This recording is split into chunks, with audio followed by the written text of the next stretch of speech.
Welcome to Real World Peaceful Parenting, a podcast for parents that are tired of yelling, threatening, and punishing their kids. Join mom and master certified parent coach Lisa Smith as she gives you actionable, step-by-step strategies that'll help you transform your household from chaos to cooperation. Let's dive in.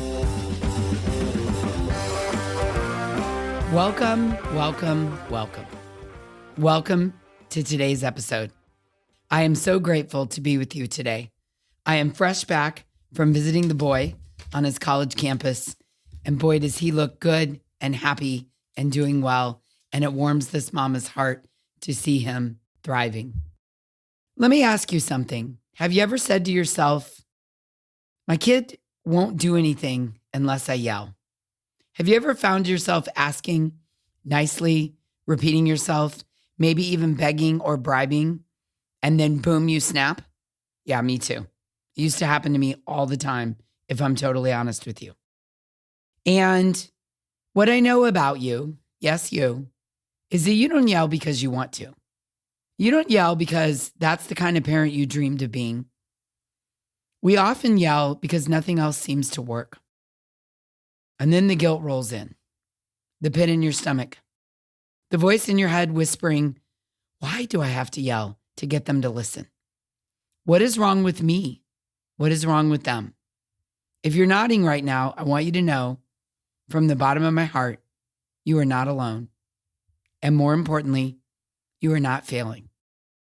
Let me tell you a story. I love story time, don't you?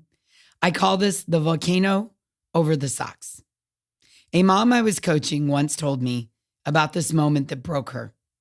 Her 6-year-old son left his socks in the hallway again. She asked him to pick them up. He ignored her. She asked him again. He ignored her. She asked him a third time, and he grunted at her. And then something in her just snapped. She stormed in, yelling at him, how many times do I have to tell you? Why don't you ever listen to me? And just like that, she saw it. The fear in his eyes, the overwhelm, the tears.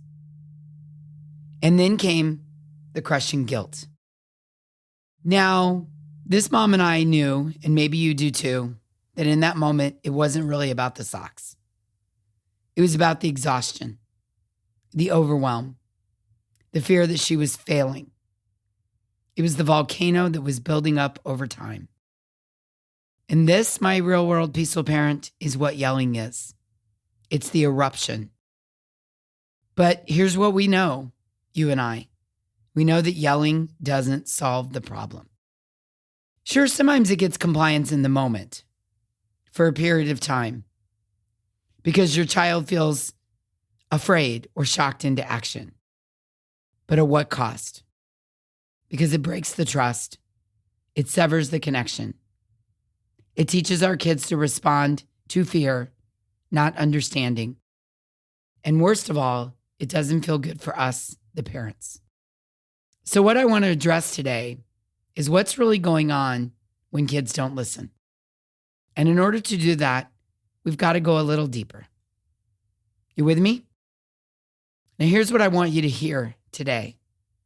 When your child doesn't listen, it's not because they're being disrespectful.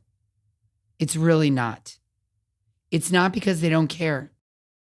And it's certainly not because they're trying to make your life harder. It is because their nervous system is overwhelmed and they're in fight, flight, or freeze mode. And in that moment, their brain literally can't access logic, reasoning, or listening. What I've learned over the last 20 years is that their behavior is a signal, not a strategy. And I feel like I need to say that again. Their behavior is a signal, not a strategy. And when we yell, we're actually reinforcing their dysregulation. We're conforming the storm, and we're making it harder for them and for us.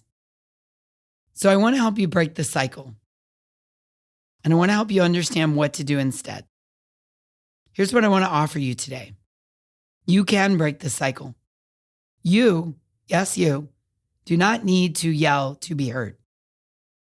You do not have to choose between giving in or blowing up, between permissive, giving in, or dominant, blowing up. There is a better way, and it starts with a few powerful shifts. First, pause and regulate yourself. Pause and regulate. That moment where you feel you're a volcano bubbling up, pause, breathe. Give yourself 10 seconds. That pause is power. Number 2, name what's really going on. Instead of yelling, try, "It looks like you're having a hard time right now." Or, "I'm having a really hard time right now and getting super frustrated." Naming what's going on in a sentence or two can change the temperature of the moment. By the way, this works with adults too. Number 3, connect before you direct. Get on your kid's level. Make eye contact. Gently touch their shoulder. Help them feel safe and connected with you, and then give them your instruction. And lastly, get curious instead of furious. Instead of "Why won't he or she or they listen to me?" try, "What's going on for you right now?" This moves you from control to connection. What's going on for you right now? Help me understand why you're not putting your shoes on or getting in the car or arranging your backpack to go to school or doing your homework when we agreed this is the time that you would do it. You want to move from control and power struggling to connection with your kid. And here's the good news. These are skills you can learn, and I'm here to help you. So what if there was a better way to parent, a way that doesn't rely on yelling, bribing, or giving in? Well, there is, and I want to teach it to you. And that's exactly why I created my free live 3-day challenge. It's called Get Your Kids to Listen Without Yelling or Giving In. And during this challenge, I'm going to show you exactly what's going on in your kid's brain when they don't listen and what to do instead. And we're going to talk about how to get your kids to listen without losing it. We're going to talk about how to set boundaries that actually work for you and your unique family. And then we're going to talk about how to stay calm even when your kids aren't. Right? Like, what, Lisa? Yes, you can stay calm even when your kids aren't. Now, this 3-day challenge is interactive and 100% FREE. I'm not charging you a single thing to come and join. So if you're ready to get out of the yelling, guilt, repeat cycle, this challenge is for you. So let's take a moment to reflect. I want you to ask yourself, when is the last time you yelled? And what were you really feeling in that moment? Maybe you were overwhelmed, late, exhausted, frustrated. What were you needing? Support, rest, clarity, space, cooperation? And what do you want to feel instead in those moments? So if you're ready to do it differently, if you're ready to learn some new tools, if you're ready to show up in a new way and work on getting your kids to listen without yelling, without losing it, you're ready to set boundaries that work, and you're ready to learn how to stay calm even when your kids aren't, then I want you to go right now quickly to thepeacefulparent.com/challenge. That's it. All you need to do is go to that page, thepeacefulparent.com/challenge, and sign up. You put in your name and your email address, and that's it. That's the next right step. I'll take it from there and deliver all the details and the content to you once a day for 3 days. Because here's the truth. When we know better, we do better. And I'm here to help you know better so that you can do better. I want that for you. I want that for your kids. And I want that for your family. So if you've ever thought, why won't my kids just listen? I invite you to shift that question to, what are they trying to tell me? And even more importantly, how can I do this differently? You don't need to yell to parent with authority. You don't need to threaten to be taken seriously.